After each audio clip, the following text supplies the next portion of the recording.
பாத்தீங்கன்னா petrol diesel வரியா மட்டும் 26 லட்சம் கோடி கொள்ளையடிச்சது எந்த கட்சி?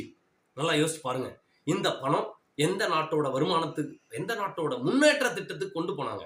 அதாவது தமிழ்நாடு நாட்டோட முன்னேற்ற திட்டத்துக்கு கொண்டு வந்தாங்களா, இல்ல இந்தியாவில் எந்த மாநிலத்தோட முன்னேற்ற திட்டத்துக்கு கொண்டு போனாங்க அப்படிங்கிறதுக்கான டிரான்ஸ்பரன்சி எங்க?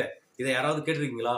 இதெல்லாம் பொதுமக்கள் தெளிவா சிந்திக்கணும். இது மட்டும் இல்லாம டோல்கேட்டு, சுங்கச்சாவடின்னு ஒன்ன வச்சு தமிழ்நாடு இல்ல இந்தியா முழுக்க எல்லா இடத்துலயும் டோல்கேட் வச்சு பல ஆயிரம் கோடிகளை கொள்ளையடிப்பது எந்த கட்சி? பொதுமக்கள் பணத்தை தினம் கொள்ளையடிப்பது எந்த கட்சி? ஆரம்பத்தில் ஆரம்பிக்கும் போது 20 ரூபா 30 ரூபாய் இருந்துச்சு, அடுத்தது 65-70 ஆச்சு. இன்னைக்கு பாத்தீங்கன்னா 160 ரூபா ஒரு டிரான்சாக்சன், ஒரு ட்ரிப் இந்த பக்கம் போயிட்டு திருப்பி வரணும்னா இப்படி போனா 160, திருப்பி வந்தா 160.